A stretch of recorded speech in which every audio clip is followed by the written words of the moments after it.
Hi students, good morning all. This is last lecture on 11th electrostatic topic. या टॉपिकच्या first लेक्चरमध्ये मी तुम्हाला सांगितलं होतं की इलेक्ट्रोस्टॅटिक हा एक लार्ज सेक्शन आहे. यातला 30% सिलेबस आपण 11th मध्ये स्टडी केलेला आहे. रिमेनिंग 70% सिलेबस जो आहे तो आपण क्लास 12th मध्ये स्टडी करणार आहोत. याचं रिझन असं आहे की 12th बोर्ड एक्झाम साठी इलेक्ट्रोस्टॅटिक हा टॉपिक खूप इम्पॉर्टंट टॉपिक आहे. याला जर आपण आत्ताच स्टडी केलं 11th मध्ये तर 12th मध्ये तो लक्षात राहणार नाही आणि परत रिपीट स्टडी करावा लागेल. त्यासाठी आपण रिमेनिंग पार्ट या टॉपिकचा जो आहे तो क्लास 12th मध्ये स्टडी करणार आहोत. 11th मध्ये या टॉपिकचा मेनली बेसिक पार्ट दिलेला आहे जो खूप इम्पॉर्टंट आहे. हा बेसिक पार्ट व्यवस्थित स्टडी करा, लक्षात ठेवा. याचाच यूज करून आपण 12th मधला इलेक्ट्रोस्टॅटिक टॉपिक हा स्टडी करणार आहोत. In today's lecture, we will discuss about a law or theorem which is Gauss theorem. This is an alternate method to calculate the electric field.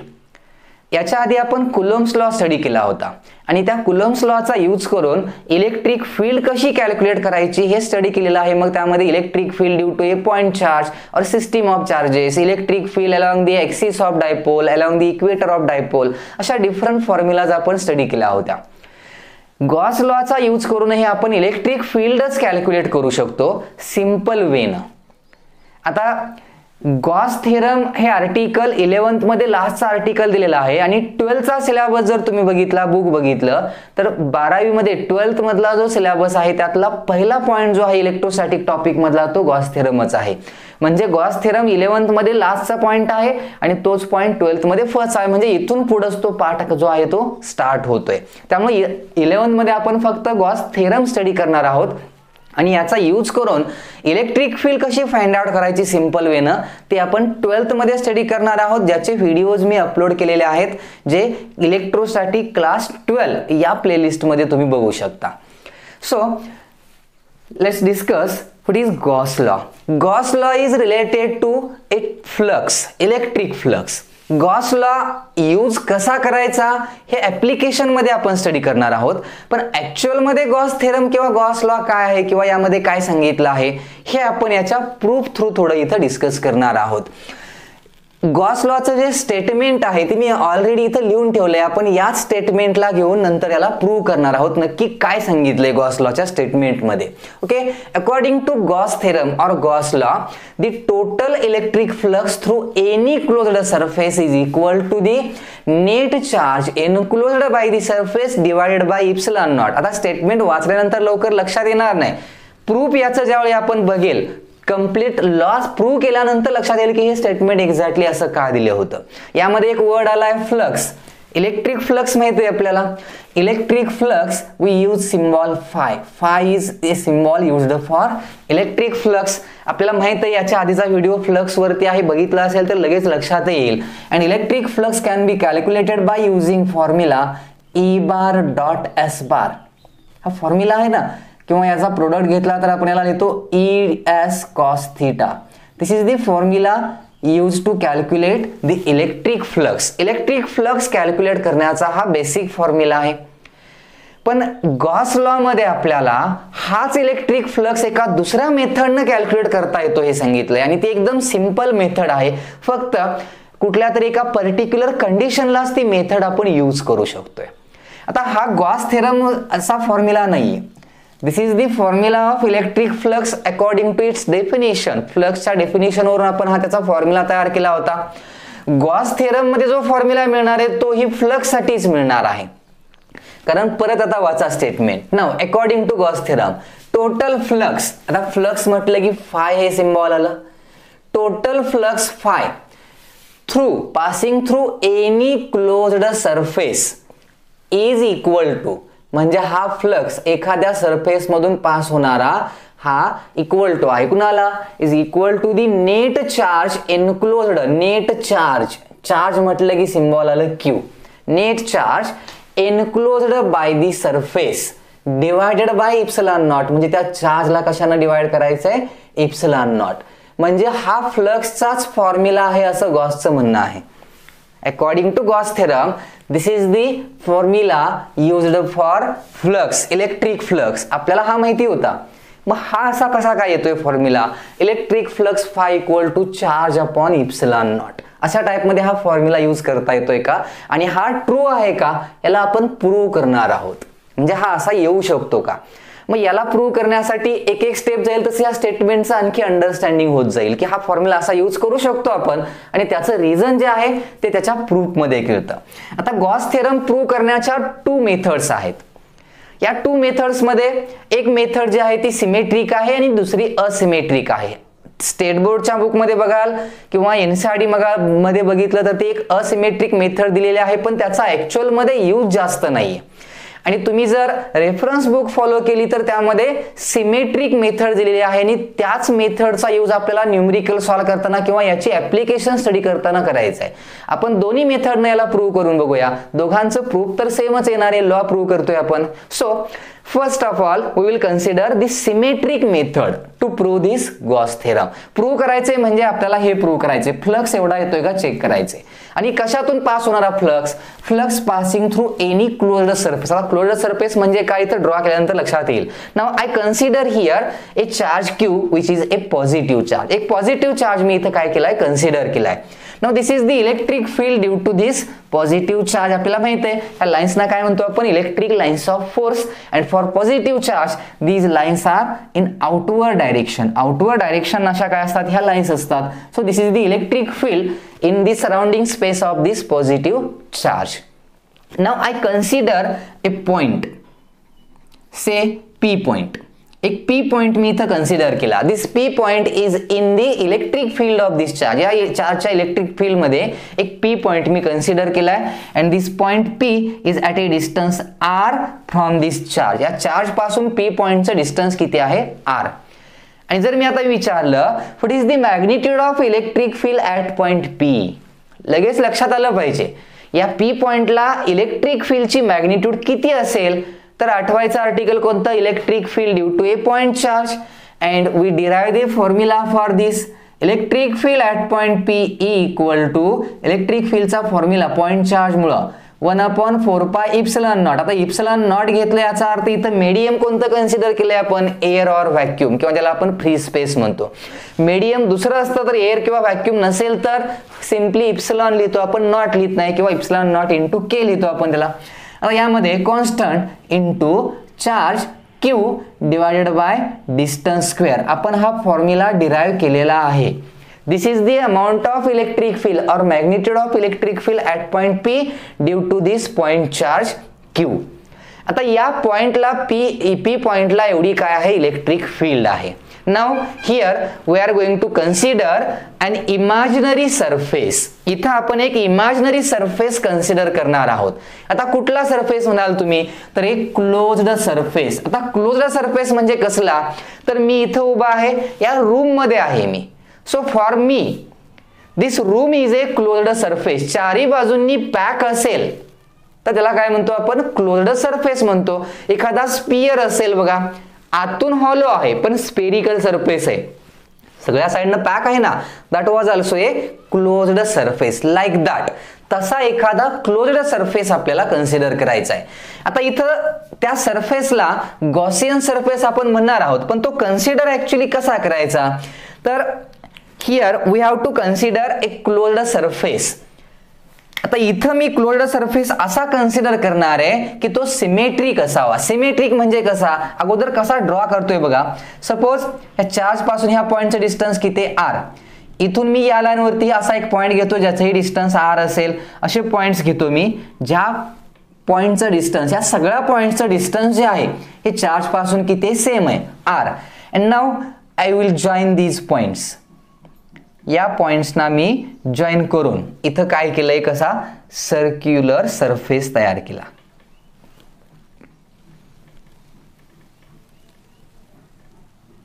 Okay, एक surface draw केला. आणि हा surface म्हणजे circle नाहीये तर spherical surface आहे. Surface कसला आहे हा, स्पेरिकल सरफेस, 3 डायमेन्शनल सरफेस आहे, लक्षात ठेवायचं व्यवस्थित. ओके, आता हा सरफेस असा आहे की या सरफेस वरती तुम्ही कुठेही पॉइंट घेतला तर त्याचं डिस्टन्स जे आहे ते चार्ज पासून कसं येणार आहे, सेम येणार आहे, म्हणजे किती, आरच असणार आहे. आणि हा सरफेस सर्कल नाही तर हा एक स्पियर आहे, म्हणजे इलेक्ट्रिक फील्ड आउटवर्ड नाहीये का? Yes, there is an electric field in outward direction and inward direction also. Electric field त्या चार्जच्या चारी बाजूला असते ना, मग आपण इकडेही पॉइंट घेऊ शकतोय आर डिस्टन्सला, इकडेही घेऊ शकतो, इकडे घेऊ शकतोय. So I consider here a sphere. एक इमॅजिनरी सरफेस आहे, रिअल मध्ये असा सरफेस इथं आहे का? नो. एक इमॅजिनरी असा सरफेस घेतलाय मी, एक spherical surface, and we call this surface as Gaussian surface. या इमॅजिनरी सरफेसला जो लक्षात ठेवा, आपल्याला याच्या ऍप्लिकेशन मध्ये असेच सरफेस कन्सिडर करायचे आहेत. या सरफेसला काय म्हटलं आपण? Gaussian surface, which is a imaginary surface. आता हा स्पेरिकल सरफेस झाला ज्याला आपण गॉसियन सरफेस म्हटले, and this surface or this sphere has radius R. या सरफेसची किंवा स्पियरची रेडियस किती आता? आर आहे असं कन्सिडर केलं. And this charge is enclosed by this surface. हा सरफेस असा असावा की चार्ज काय केला पाहिजे या सरफेसने? एनक्लोज्ड म्हणजे काय? तर त्या सरफेसच्या आतमध्ये असावा. असा इथं चार्ज आहे आणि सरफेस तुम्ही इकडे ड्रॉ केलाय. This charge is not enclosed by this surface. म्हणजे इथं वर्ड यूज केलाय ना, net charge enclosed by this surface. याचा अर्थ काय? तर त्या सरफेसच्या इनसाइडला चार्ज असावा. पहिली कंडिशन लक्षात ठेवा, charge should be enclosed by the surface. आणि मग मी आता विचारलं तुम्हाला, what is the electric flux passing through this surface. या सरफेस मधून पास होणारा इलेक्ट्रिक फ्लक्स किती आहे हे जर कॅल्क्युलेट करायचं असेल तर काय करणार आहे आपण? तर बेसिक फॉर्म्युलाचा यूज करणार. दिस इज अवर बेसिक फॉर्म्युला. आता यामध्ये फ्लक्सचा फॉर्म्युला आहे E bar dot S bar. What is E? E is the magnitude of electric field. आणि इथं या सरफेस वरती कुठेही मेजर केली तर इलेक्ट्रिक फील्ड एवढीच येणार आहे. तुम्ही कुठेही मेजर करून बघा, डिस्टन्स सेम आहे, चार्ज तोच आहे. या सरफेस वरती सगळीकडे कुठेही मेजर केली तरी इलेक्ट्रिक फील्डची व्हॅल्यू कॉन्स्टंट राहते आहे. ई बार माहिती आहे, याचा अर्थ आपल्याला इलेक्ट्रिक फील्ड किती आहे या सरफेस वरती ही व्हॅल्यू आहे. What is yes? Yes is surface area. S bar actually area vector आहे, पण यस काय आहे? तर यस इज सरफेस एरिया. म्हणजे कुणाचा असणार आहे? या स्पियरचा. या स्पियरचा सरफेस एरिया ES असणार आहे, and that surface area will be 4 pi r square. स्पियरचा सरफेस एरिया फॉर्म्युला माहित असेल तुम्हाला. काय फॉर्म्युला यूज करतो आपण? व्हॉल्यूम असेल तर 4/3 पाय आर क्यूब घेतो आपण. सरफेस एरिया स्पियरचा असेल तर 4 पाय आर स्क्वेअर असतो. सो इथे आपला सरफेस एरिया यस किती आहे? 4 पाय आर स्क्वेअर आहे. And here we have to calculate the electric flux passing through this surface. या सरफेस मधून पास होणारा काय? Electric flux. म्हणजे कोणत्या सरफेस मधून? या गॉसियन सरफेस, या स्पियर मधून पास होणारा फ्लक्स कॅल्क्युलेट करायचा आहे. To calculate the flux, total surface area of this sphere is yes. या स्पियरचा टोटल सरफेस एरिया किती आहे? यस. आता डिफरन्शिएशन आणि इंटिग्रेशनची मेथड आठवा. काय करतो आपण? जर टोटल व्हॅल्यू खूप लार्ज असेल, कॅल्क्युलेट करता येत नसेल तर आपण याचे स्मॉल पार्ट्स कन्सिडर करतो, डिफरन्शिएशन घेतो. So I consider here a small part of this sphere. या स्पियरचा मी एक स्मॉल सरफेस वरती एक स्मॉल सरफेस एलिमेंट कन्सिडर केला. टोटल सरफेसचा एरिया किती आहे? यस आहे. त्याचाच एक स्मॉल सरफेस घेतलाय मी, एक लहान तुकडा घेतला याचा. याला सरफेस एरिया एलिमेंट म्हणायचं, स्मॉल एलिमेंट. टोटल यस असेल तर डिफरन्शिएशन घेतलं की आपण या स्मॉल सरफेसला डीएस म्हणतो. याला काय म्हटलं आपण? Ds. And now this ds is nothing but our small surface. Total yes तर स्मॉल सरफेस कोणता? Ds. And now I want to draw area vector to this surface. Area vector कसा draw करायचा असतो? या सरफेसला परपेंडिक्युलर, या P पॉइंटलाच मी या सरफेसला काय draw केला? एक परपेंडिक्युलर ड्रॉ केला. Now what is this arrow? This arrow means a perpendicular drawn to this surface. या स्मॉल सरफेसला ड्रॉ केलेला हा काय आहे? Perpendicular. And we called it as area vector. Ds bar लिहितो आपण त्याला. ओके. आता या डीएस मधून इलेक्ट्रिक फील्ड अशी पास होते, आपल्याला माहिती आहे. यातून अशी इलेक्ट्रिक फील्ड काय होते? या लाईन्स पास होत आहेत. आणि एखाद्या सरफेस मधून इलेक्ट्रिक फील्डच्या लाईन्स पास झाल्या की त्याला काय म्हणतो आपण? इलेक्ट्रिक फ्लक्स म्हणतो.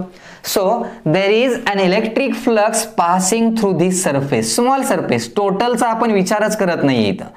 आपण फक्त कोणता सरफेस घेतलाय? हा स्मॉल डीएस सरफेस घेतलाय.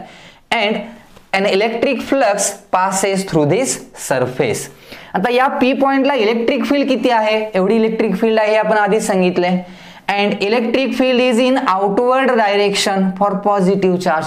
पॉझिटिव्ह चार्ज साठी इलेक्ट्रिक फील्डची डायरेक्शन कशी असते, outward. So here angle between E bar means direction of electric field and ds bar means area vector is 0.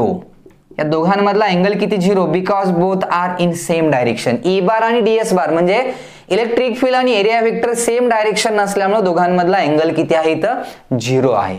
हे लक्षात ठेवा. Now what is the electric flux passing through this small surface. या small surface मधून pass होणारा electric flux किती असेल, लक्षात ठेवा. काय असेल हा electric flux passing through this small surface. तर टोटल सरफेस मधून, या कंप्लीट सरफेस मधून पास होणारा फ्लक्स जर आपण म्हटलं फाय असेल, ज्याचा एरिया किती आहे, S, then the electric flux passing through this ds we can write this as D five. हे तुम्हाला मी फ्लक्स स्टडी करताना सांगितलेलं आहे. So what is d phi? D phi is the amount of flux passing through this small surface ds. So we can write this as d phi equal to E bar dot ds bar. Okay, this is the formula for electric flux passing through this small surface. Now use the values. D phi equal to, this product will be E ds cos theta. Okay.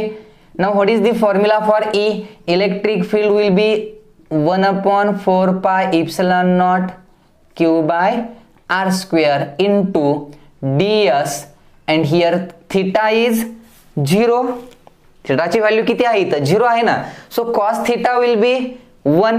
मग याला लिहायची गरज नाही, cos theta ची cos 0 value 1 असते. So this is our d phi.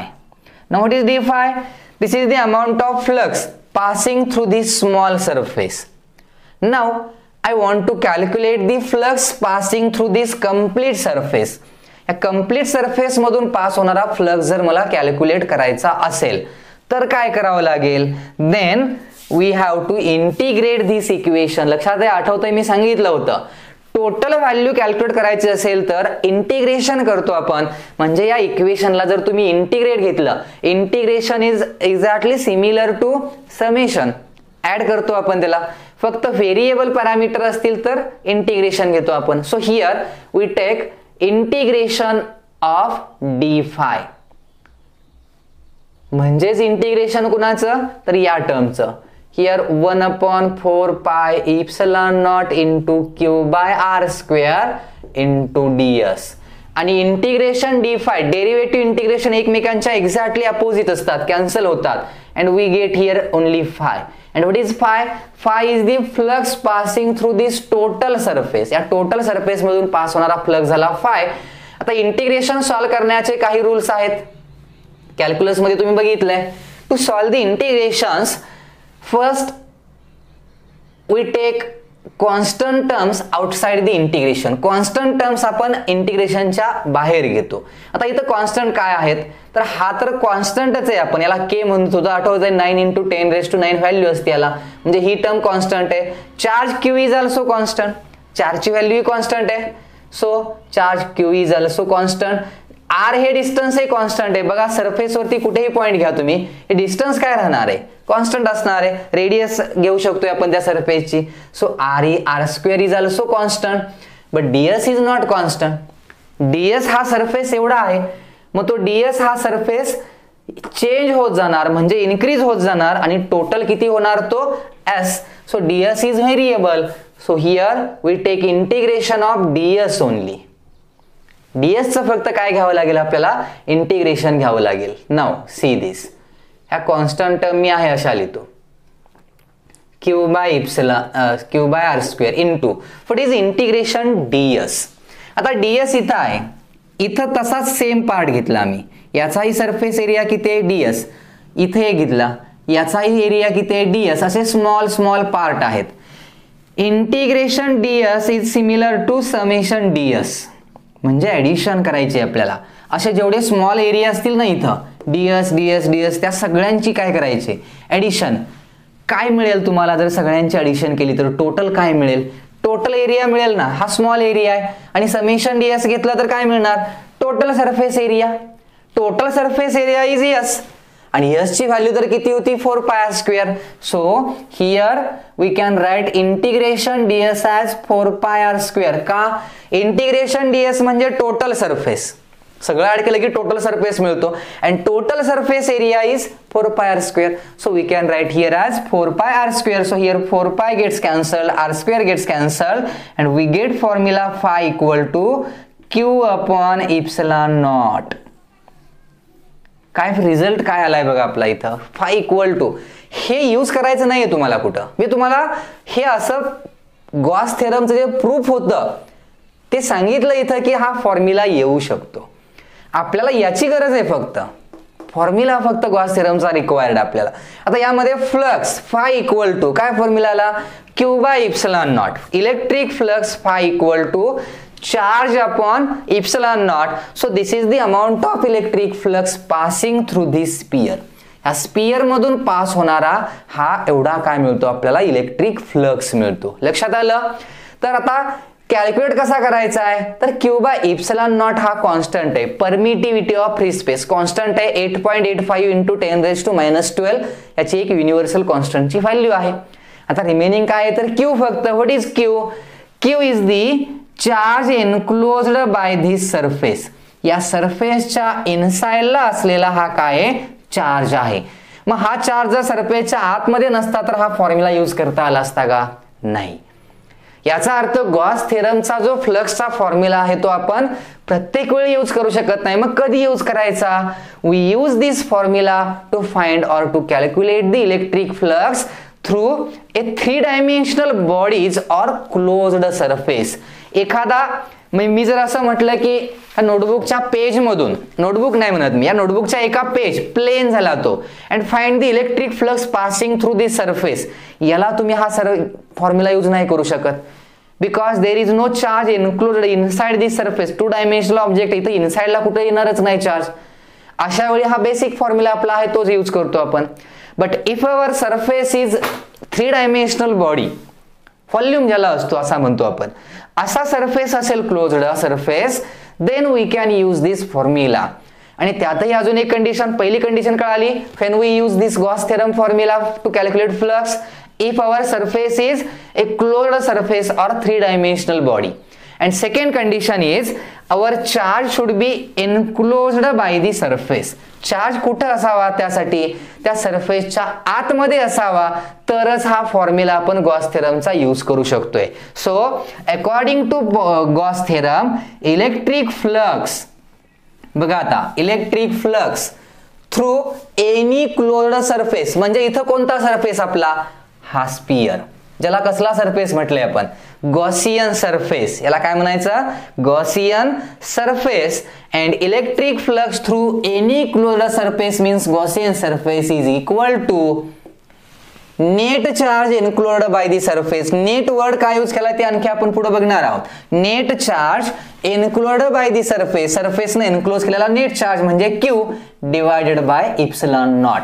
This is our Gauss theorem आणि याला symmetric method म्हणतो आपण. हीच मेथड लक्षात ठेवा व्यवस्थित, याचाच यूज आपल्याला याचे ऍप्लिकेशन स्टडी करताना करायचा आहे.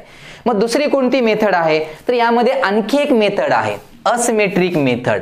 त्या मेथड मध्ये मग डिफरंट काय आहे, तर दुसऱ्या मेथड मध्ये आपल्याला असिमेट्रिक सरफेस घ्यायचा. इथं सिमेट्रिक सरफेस होता म्हणजे स्पियर, सिलेंडर, या टाइप मध्ये जे सरफेस असणार आहेत त्याला आपण सिमेट्रिक सरफेस म्हणतो.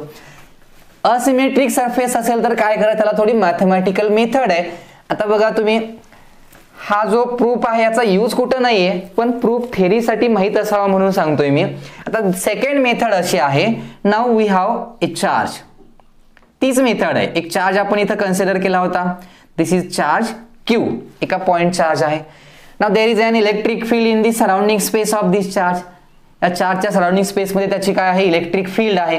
कन्सिडर करा, एक पॉइंट घेतो मी, suppose this is point P, जो मगाशी इथं घेतला होता ना तोच आपला हा पॉइंट आहे. This is point P which is at a distance r from the charge. आता या पॉइंट P ला एवढी काय आहे, इलेक्ट्रिक फील्ड आहे, हे तरी लक्षात येतंय. at P point, this P point, there is an electric field E bar which is in outward direction. Outward direction असलेली काय ही इलेक्ट्रिक फील्ड आहे. आता यामध्ये याच मगाशी आपण इथं सरफेस घेतला होता, एक आठवतंय सिमेट्रिक होता. Now I consider here asymmetric surface. मी इथं काय करतोय, एक असिमेट्रिक म्हणजे एक डिफरंट टाइपचा सरफेस जर असेल तर काय करायचं,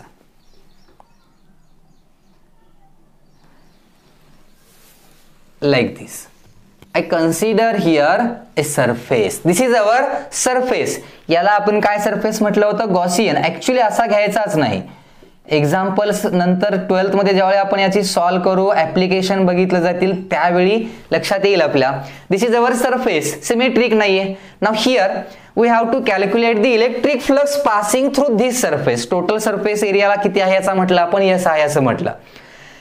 And now we have to calculate the electric flux passing through this surface. मगाचीच मेथड यूज करणार आहे. To calculate that flux, we consider here a small surface. आता या टोटल सरफेस मधून पास होणारा फ्लक्स तर कॅल्क्युलेट करणं पॉसिबलच नाहीये. काय अडचण येणार सांगा, याचा एरिया माहित नाही आपल्याला आणि कॅल्क्युलेट करताही येणार नाही. मग काय केले आपण, याचे लहान लहान पार्ट्स केले. सरफेसचे स्मॉल स्मॉल काय घेतले, पार्ट्स घेतले. So we consider here this part. हा एक इथला आपण पार्ट कन्सिडर केला. या सरफेसचा एक स्मॉल पार्ट मी इथं काय केलाय, कन्सिडर केलाय. ओके, हा आपला पी पॉइंट आहे आणि टोटल सरफेस एस असेल तर या स्मॉल पार्टला काय म्हणतो आपण, DS. This is our small surface DS. आता याला एरिया वेक्टर ड्रॉ करायचा आहे मला. Area vector is a perpendicular drawn to the surface. या सरफेसला ड्रॉ केलेला काय असतो, हा परपेंडिक्युलर असतो. So this is our area vector, ज्याला आपण डीएस बार म्हटले. फ्लक्सचा व्हिडिओ बघितला असेल तरच आजच्या याच्यात काय चाललंय ते कळणार आहे, हे आधी लक्षात ठेवा.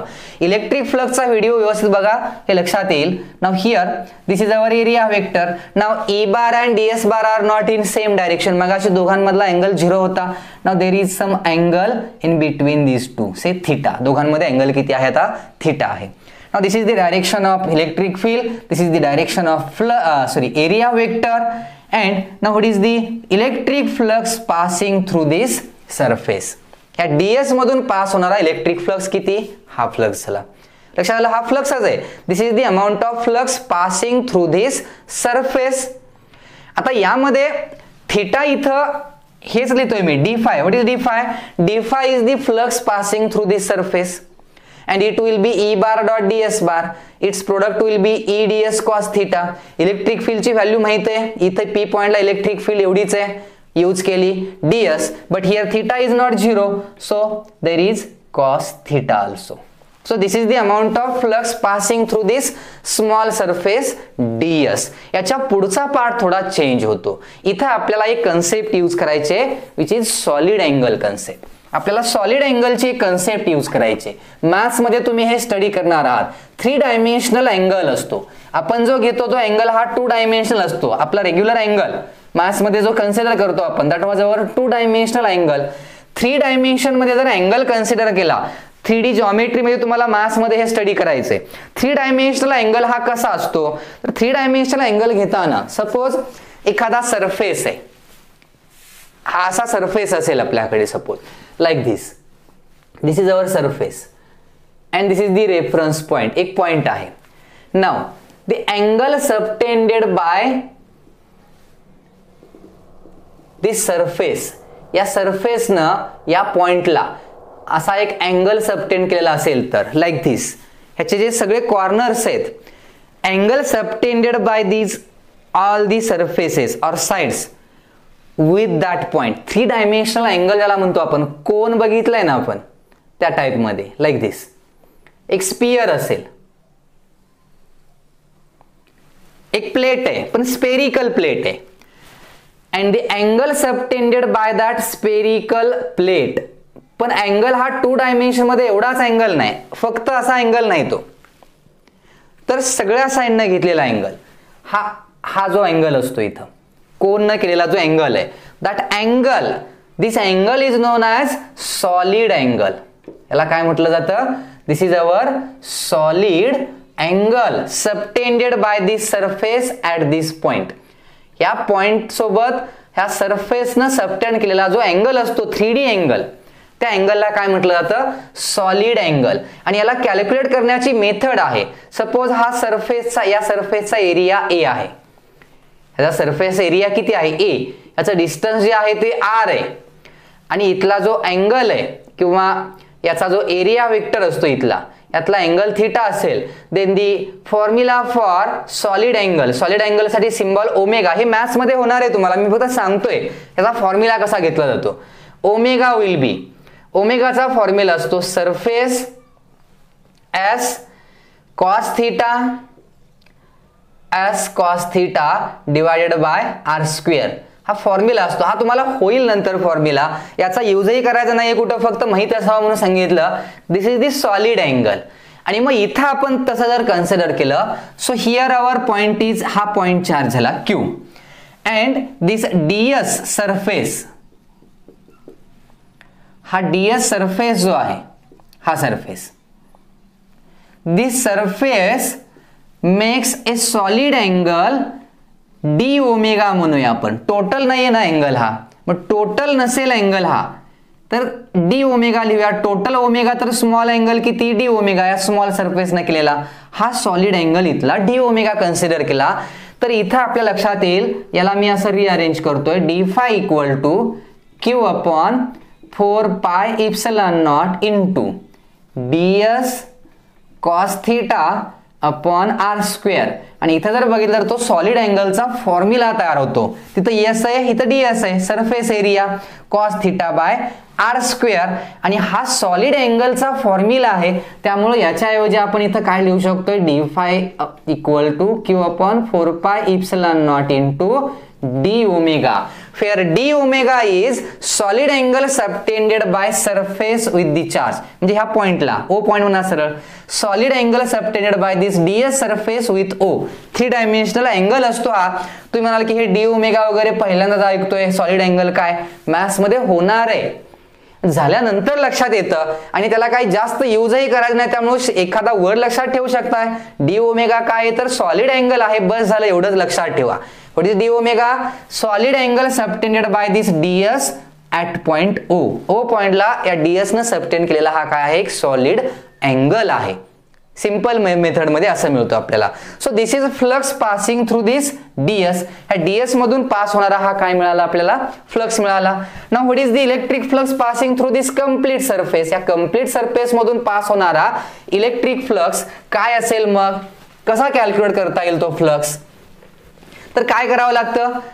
टोटल फाइंड आउट करण्यासाठी total flux phi can be calculated by integrating this equation. Integration घेतलं की टोटल फ्लक्स मिळतो. इंटिग्रेशन कुठल्याही इक्वेशनचं घेतलं की टोटल व्हॅल्यू मिळते आपल्याला. नाउ हिअर कॉन्स्टंट टर्म्स असतील तर त्या इंटिग्रेशनच्या बाहेर येतात.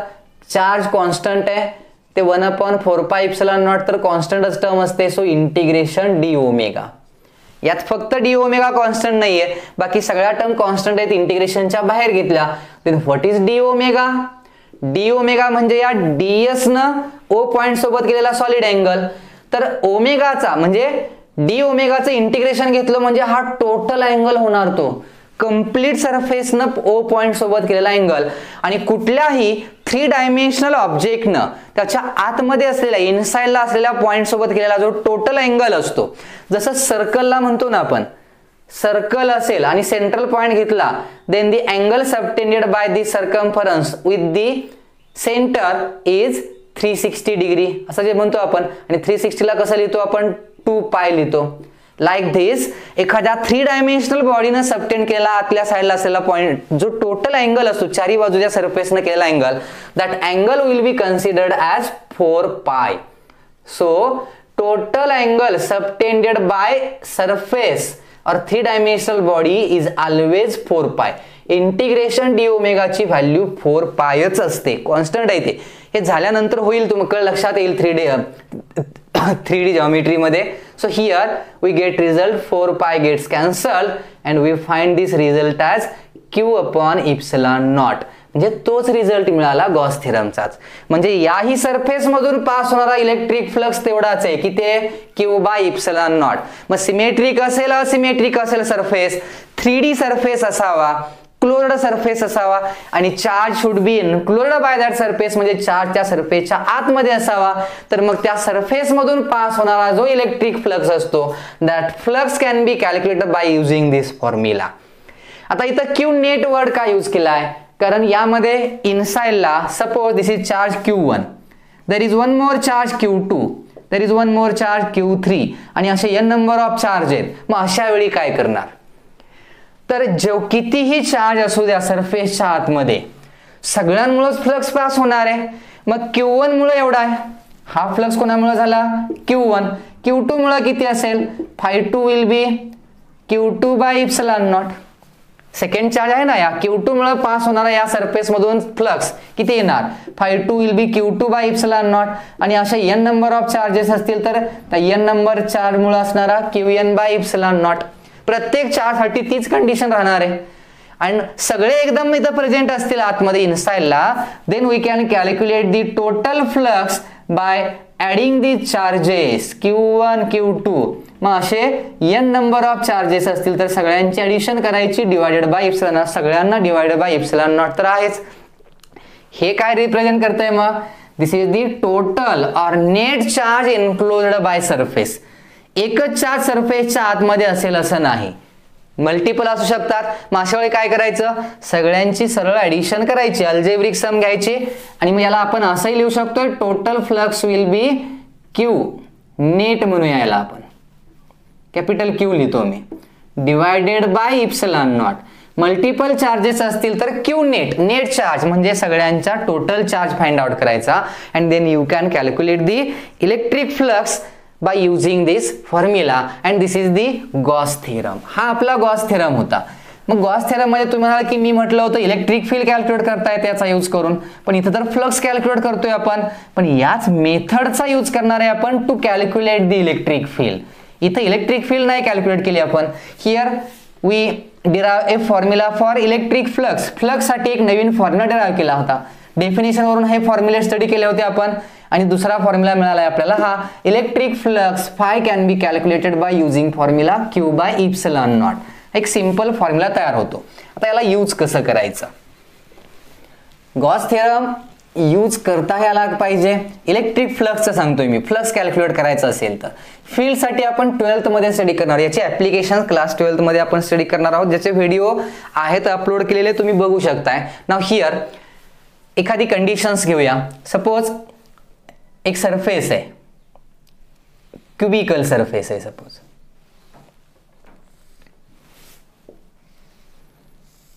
क्युबिकल सरफेस आहे म्हणजे हा 3 डायमेन्शनल सरफेस झाला, एक क्यूब आहे.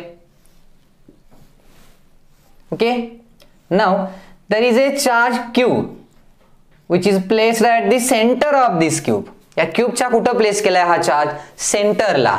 आणि क्वेश्चन मी विचारलाय, find the electric flux passing through this cube. ह्या क्यूब मधून पास होणारा फ्लक्स किती असेल. For positive charge electric field lines are outward, माहिती ना आपल्याला हे. And number of electric lines of force passing through this surface is nothing but electric flux. म्हणजे या सरफेस मधून फ्लक्स पास होतोय.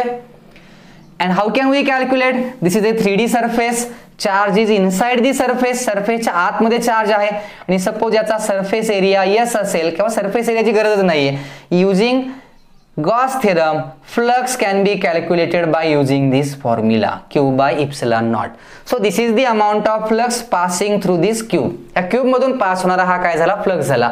अप्लाय करू शकताय ना, सगळ्याच कंडिशन आहे तिथं. क्लोज्ड सरफेसही आहे, चार्ज त्या सरफेसच्या आतमध्येही आहे, मग हा फॉर्म्युला यूज करा, फ्लक्स मिळेल.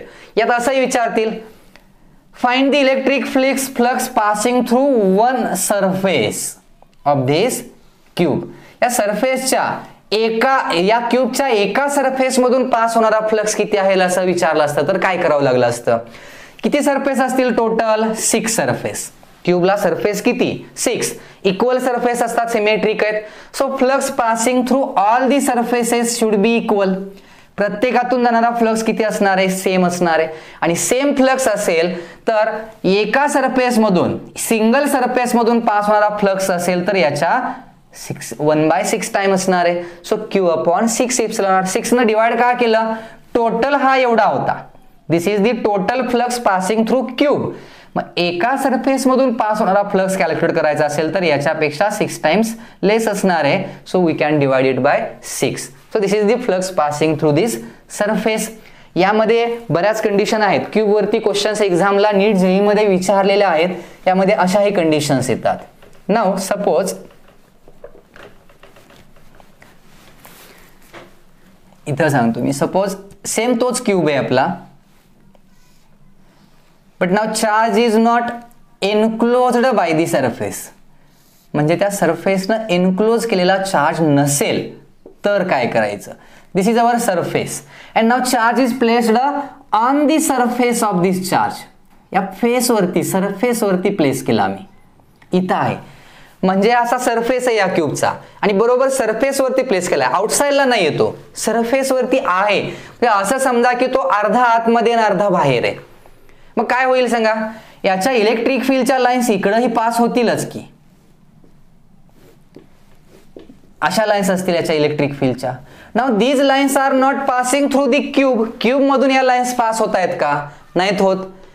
फ्लक्स पास होतोय पण टोटल फ्लक्स नाही होत, because this charge is not inside the cube. या क्यूबच्या एक्झॅक्टली आतमध्ये नाही येतो.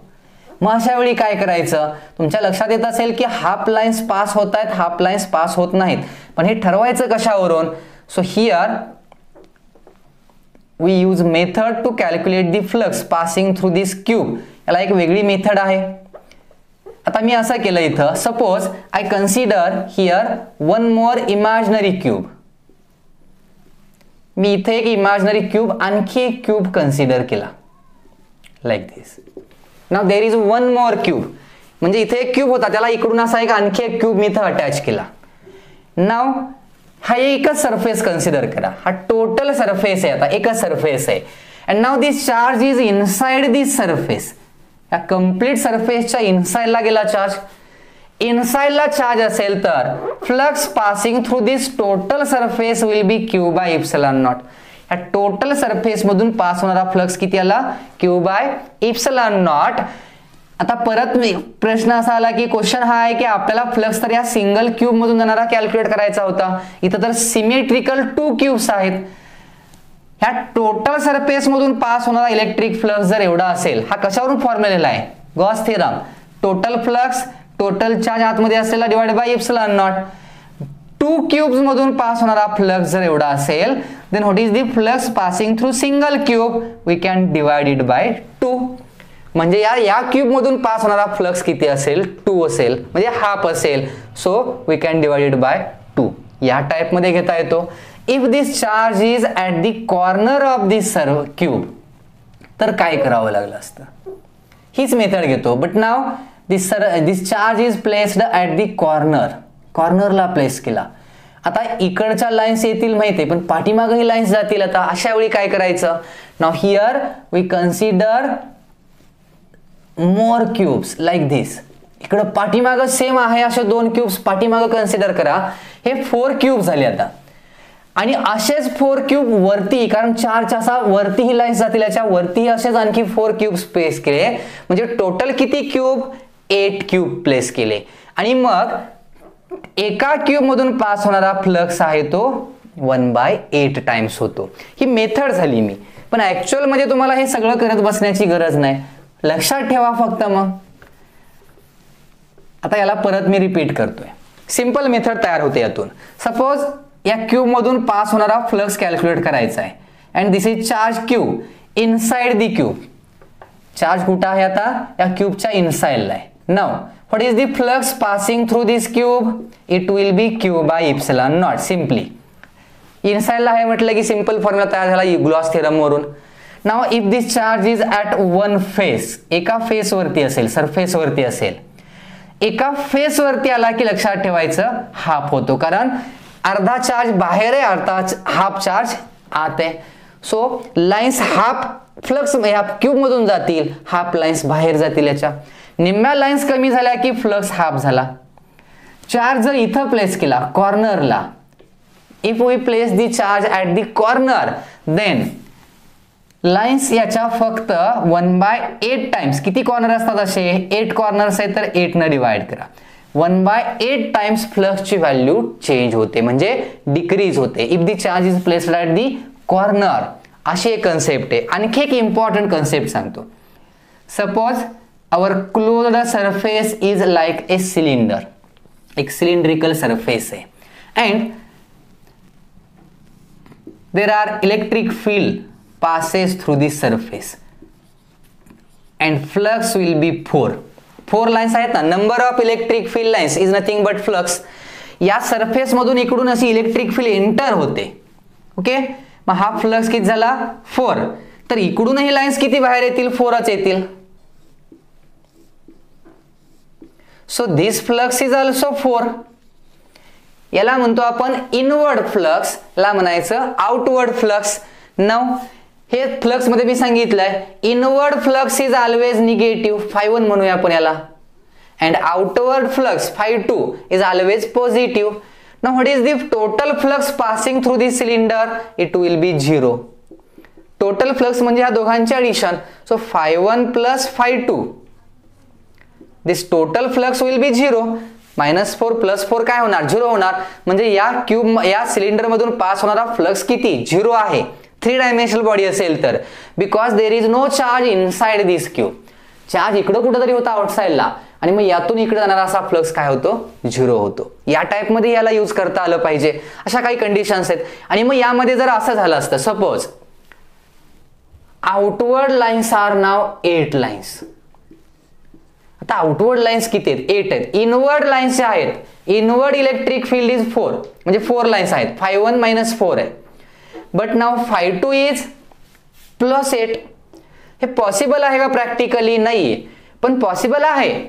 इथं लाइन्स 8 आहेत, इथं लाइन्स 4 आहेत, म्हणजे लाइन्स इन्क्रीज झाल्या म्हणजे एक्स्ट्रा इलेक्ट्रिक फील्ड आली. इथं इलेक्ट्रिक फील्ड वीक आहे, इथं स्ट्रॉंग आहे. मग इलेक्ट्रिक फील्ड काय इन्क्रीज झाली असेल तर आतमध्ये एखादा चार्ज असू शकतो. पॉसिबिलिटी आहे ना. आता इनसाइडला एखादा चार्ज असेल, इकडून येणाऱ्या लाइन्स किती आहेत 4, त्या 4 लाइन्स तर पुढे येतीलच, पण या चार्जची जी इलेक्ट्रिक फील्ड आहे त्याही लाइन्स त्यात ऍड होतील.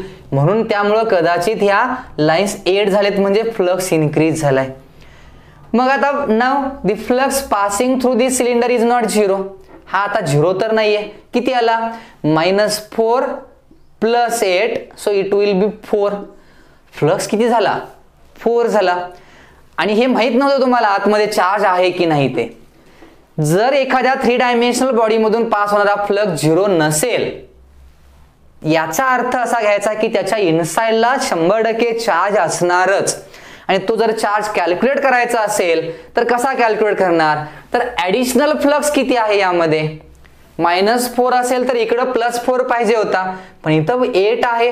So additional flux will be 4.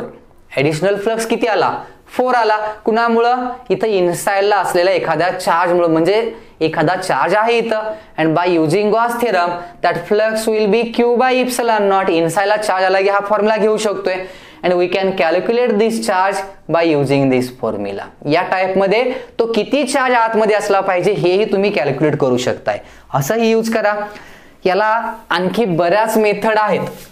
Gauss थेरमचा law जो आहे तो फ्लक्स साठी अप्लाय कसा करायचा हे थोडं डोक्यात फिट झालं पाहिजे. आता सपोज मी असं कन्सिडर केलं, we have here a surface like this and a charge Q is enclosed by this surface. Now these are the electric field lines passing through this surface. Positive charge आहे त्यामुळे outward, negative असता तर काय झालं असतं फक्त inward असल्या असत्या. And now electric flux passing through this surface is Q/ε0. Direct calculate करायचं. इलेक्ट्रिक फ्लक्स या सरफेस मधून जाणारा किती Q/ε0. Now there is one more surface. This is first surface, this is second surface. या lines या surface मधूनही pass होत आहेत, याही सरफेस मधून पास होत आहेत. Now what is electric flux passing through this second surface? यातून जाणारा फ्लक्स किती? There is no charge inside this surface. Inward lines किती आहेत 3, आउटवर्ड लाइन्स किती आहेत 3.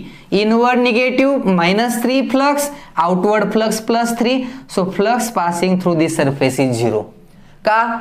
तर एकतर याच्या इनसाइडला चार्ज नाहीये, त्यातून पास होणारा फ्लक्स 0 आला, क्यू व्हॅल्यू 0 आली की फ्लक्सची व्हॅल्यू 0च येते.